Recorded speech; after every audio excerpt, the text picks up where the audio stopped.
Assalamualaikum warahmatullahi wabarakatuh.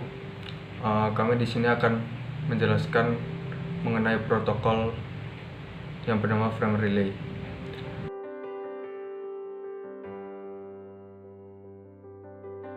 Frame relay adalah protokol WAN yang beroperasi pada layar pertama dan kedua dari model OSI dan dapat diimplementasikan pada beberapa jenis interface jaringan.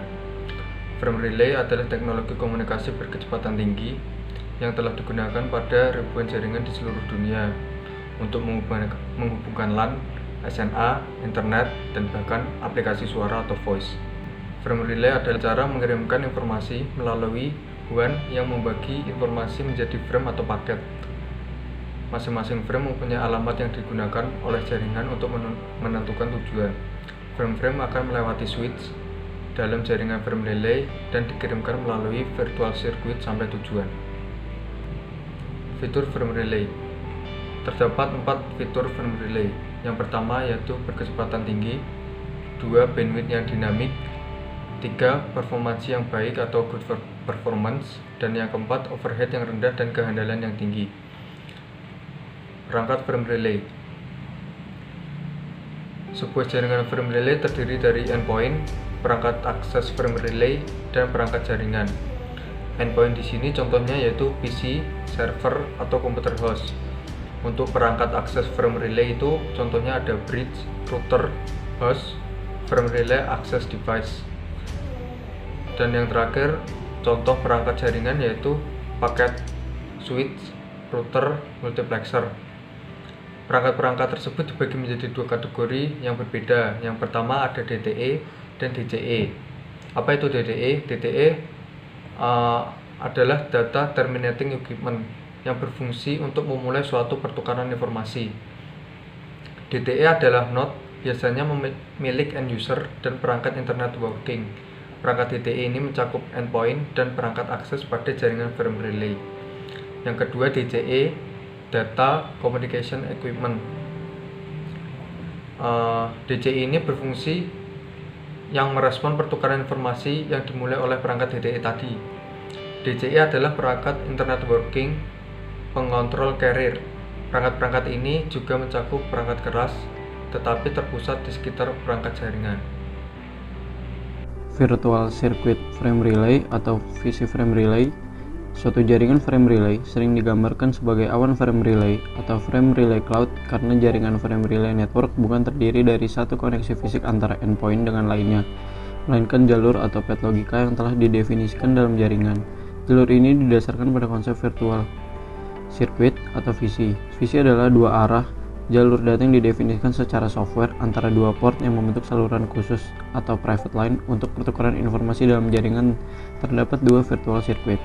Yang pertama ada switch virtual circuit atau SFC, dan yang kedua ada permanent virtual circuit atau PVC.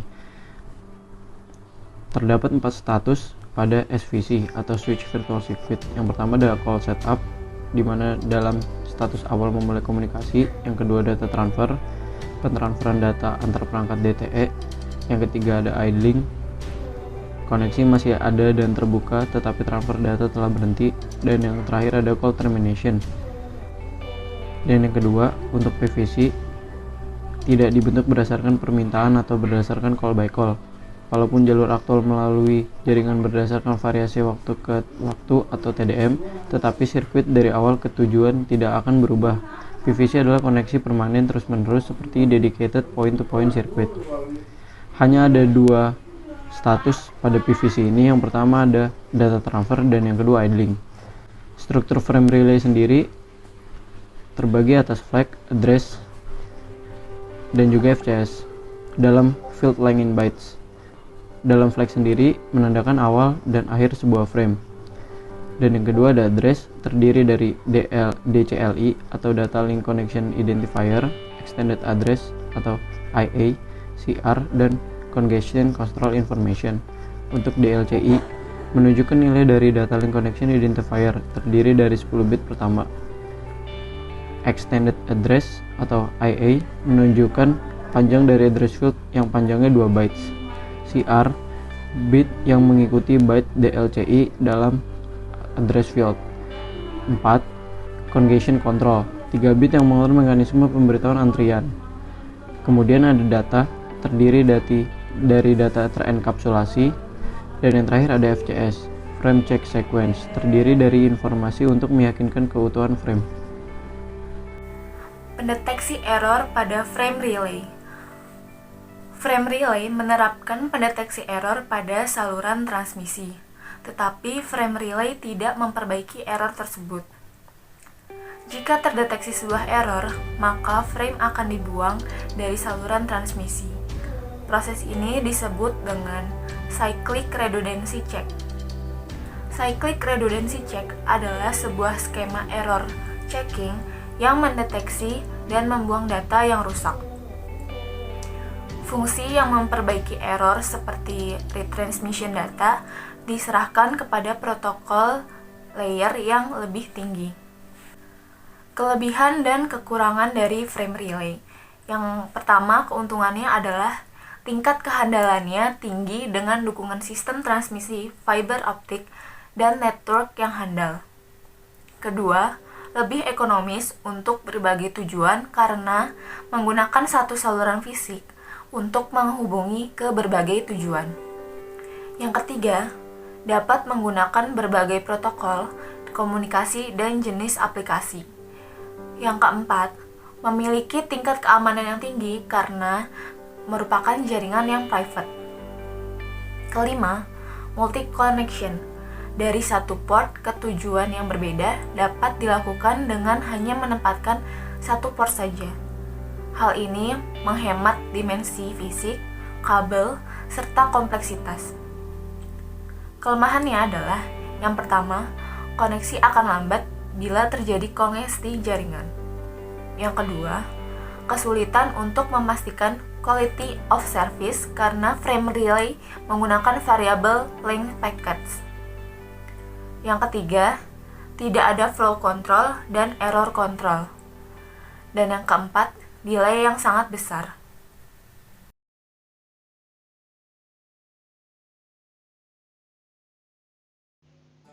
Oke, Assalamualaikum warahmatullahi wabarakatuh.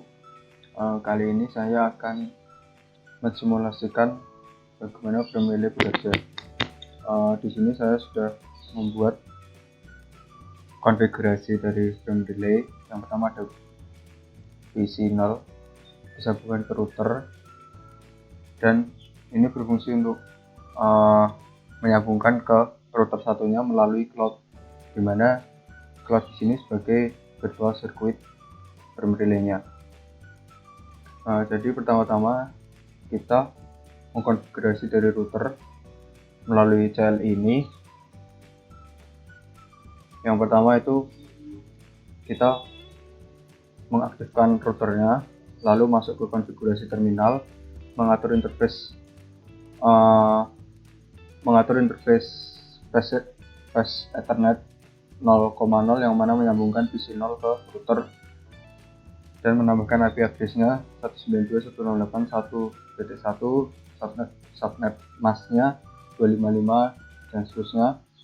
Lalu setelah itu masuk ke interface serial 2,0 2/0, dimana ini interface yang menghubungkan dari router pusat ke cloud. Di sini kita menggunakan DTE dengan IP address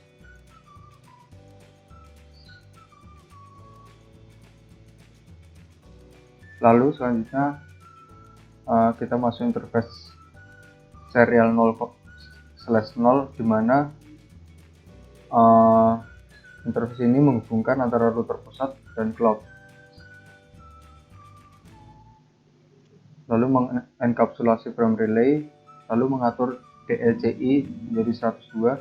DLCI itu berfungsi untuk mendeskripsikan destinasi dari frame-nya.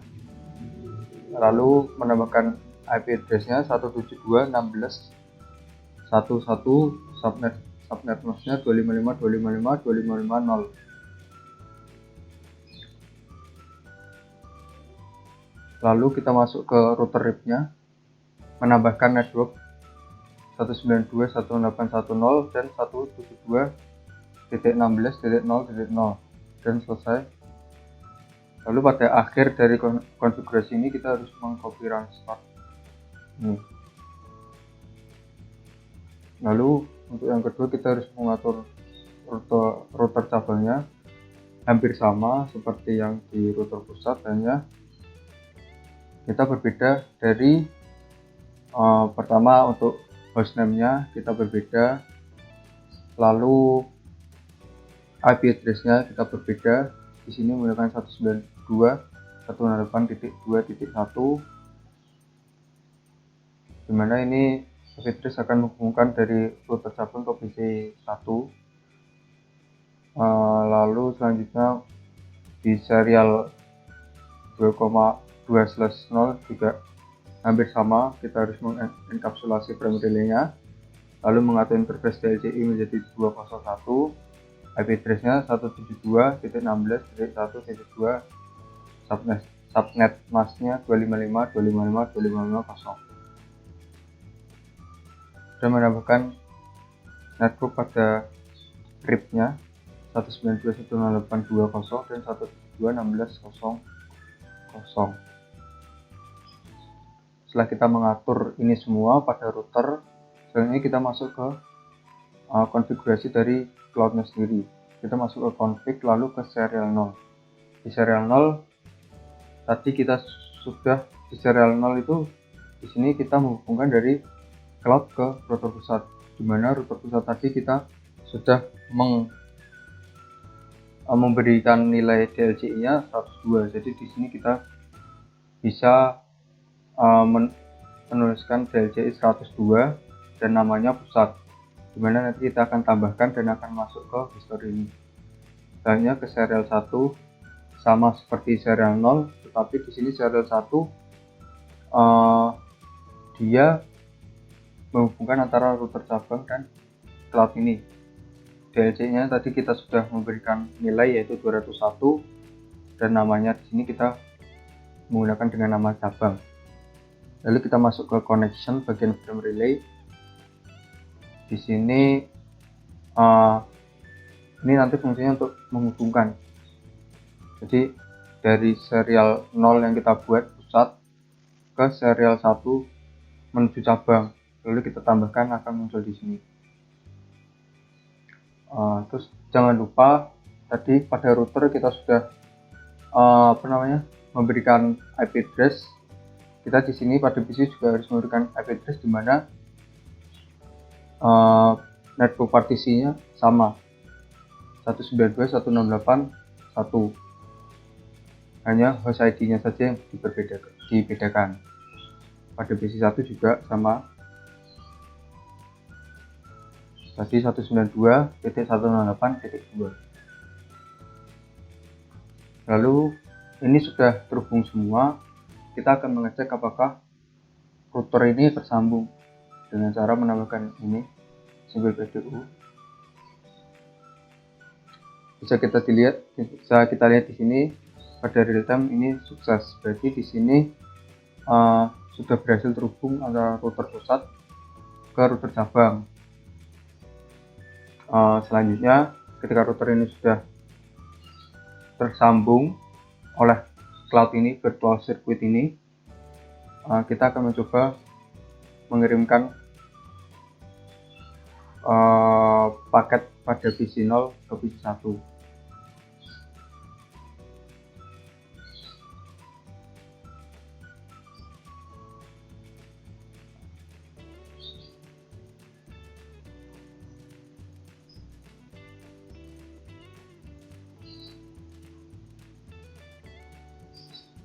Kita percepat saja ke real time.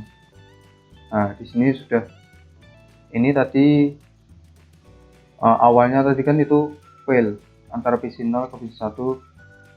Memang seperti itu di Cisco Packet Tracer ini, ketika kita tidak mensimulasikannya secara langsung, mereka awalnya akan fail, tapi setelah kita simulasikan secara mandiri, melihat tadi dari datanya, itu akan sukses jika memang sudah terhubung semua. Mungkin kita akan memberikan dengan cara lain, yaitu memberikan ping kepada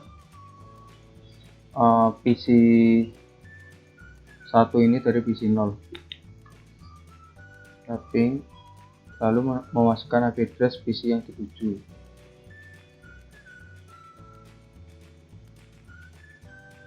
Di sini kita bisa melihat kita telah mengirimkan 4 paket dan diterima. Jadi di sini memang benar sudah sambung. Jadi untuk frame relay sendiri itu dia mengirimkan informasi melalui WAN yang dibagi menjadi frame atau paket. Tiap frame itu punya tujuannya sendiri-sendiri.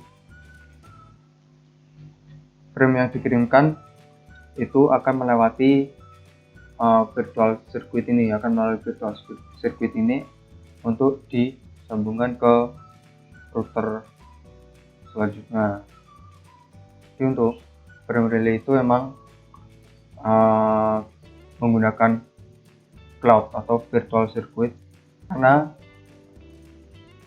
frame relay itu memang protokol WAN, Wide Area Network, dimana WAN itu kan besar sekali jangkauannya, jadi kita tidak mungkin menggunakan kabel fisik gitu ya. Jadi di sini menggunakan cloud untuk menghubungkan dari PC 1 ke PC lainnya. Itu, terima kasih.